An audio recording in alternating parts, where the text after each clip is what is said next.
Jepang merupakan sebuah negara kepulauan yang terletak di Asia Timur dan menjadi salah satu negara dengan ekonomi terkuat di dunia. Tak heran jika negara ini menjadi salah satu destinasi wisata favorit bagi wisatawan mancanegara. Budaya mereka yang terkenal dengan sifat pekerja keras, orangnya yang ramah, serta disiplin yang tinggi. Tak mengherankan jika negara yang terbentuk pada 11 Februari 660 sebelum Masehi itu jadi primadona dan contoh negara lainnya. Namun tahukah kamu, di balik beberapa fakta tersebut, tersimpan sebuah hal unik mengapa orang Jepang pemalu dan terkesan tertutup. Dan video ini akan membahas rahasia di balik sifat orang Jepang. Namun sebelum ke videonya, yuk klik subscribe-nya dan nyalakan notifikasinya. Adanya budaya Ikigai. Pernahkah Anda mendengar istilah Ikigai? Istilah Ikigai sendiri merupakan sebuah filosofi kehidupan yang terlahir dari kebiasaan orang Jepang. Secara terminologi, Ikigai berasal dari dua kata, yaitu Iki yang berarti kehidupan dan Gai yang berarti nilai. Dalam penerapannya, filosofi ini seperti menuntut orang Jepang untuk terus bergerak mencapai standar hidup yang ditentukan. Dampaknya, tak jarang membuat mereka hidup dengan beban dan tekanan yang tinggi hingga membuat orang Jepang terkesan menutup diri karena memilih fokus dengan target hidupnya. Adanya budaya tatemai. Kata tatemai berarti berperilaku sesuai norma sosial. Secara jelasnya, budaya tatemai merupakan suatu tindakan yang dilakukan hanya untuk terkesan baik. Jadi dalam kehidupannya, orang Jepang selalu berusaha untuk berbicara dan bertingkah laku sebaik mungkin agar terhindar dari masalah. Meskipun kadang harus berbohong demi menjaga hubungan dengan orang lain. Karena pengaruh budaya ini, sedikit banyak membuat karakter orang Jepang menjadi lebih tertutup. Akibat kebiasaan untuk menahan diri yang sudah tertanam di lingkungan tempat tinggal mereka. Pengaruh anime dan manga. Jauh sebelum datang dan menjamur di Indonesia, anime dan manga sudah digemari di negara asalnya, Jepang. Banyak anak muda hingga orang dewasa yang suka membaca, menonton, hingga mengoleksi barang berbau anime dan manga. Namun, sisi negatifnya kadangkala membuat para wibu atau pecinta anime lupa waktu untuk keluar rumah untuk bersosialisasi dengan sesama dan lebih memilih sibuk dengan dunianya sendiri. Tak heran, stigma nolep dan pemalu begitu melekat bagi pecinta anime dan manga.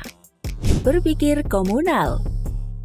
Hampir sama dengan budaya tatemai, berpikir komunal juga merupakan satu pola pikir yang membuat orang Jepang takut berbuat salah atau melakukan sesuatu yang berbeda dari orang kebanyakan.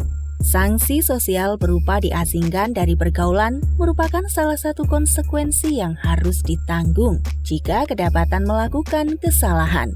Tak ayal, fenomena tersebut membuat orang Jepang jadi kurang terbuka dengan orang di sekitarnya. Berpikir eksklusif.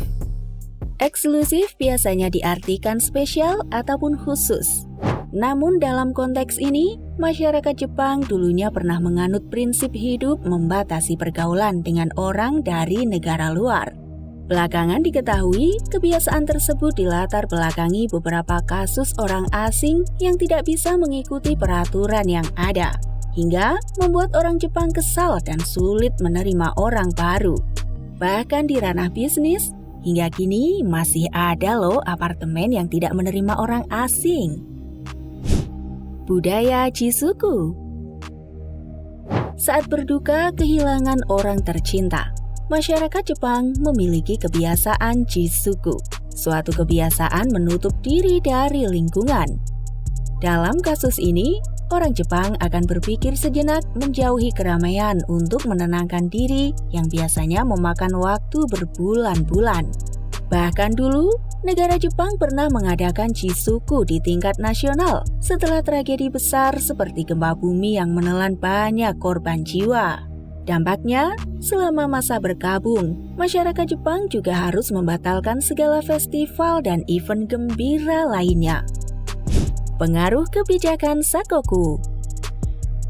Pada periode 1633 hingga 1854, Jepang di bawah kepemimpinan Shogun Tokugawa Iemitsu menerapkan sebuah kebijakan yang disebut kebijakan Sakoku.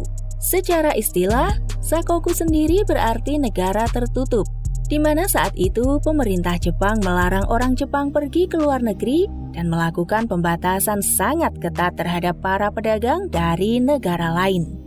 Terisolasi dan menjauh dari dunia luar 200 tahun lamanya, sedikit banyak membawa perubahan dalam karakter orang Jepang. Sifat individualistis hingga tak bergantung satu sama lain bisa dikatakan sebagai salah satu warisan kebijakan masa lampau tersebut. Tak bisa dipungkiri, di balik sifat tertutupnya, orang Jepang memiliki kelebihan lain, terutama dalam hal etos kerja serta kedisiplinan yang mungkin sulit dijumpai di negara lain. Kira-kira bagaimana menurut kalian guys?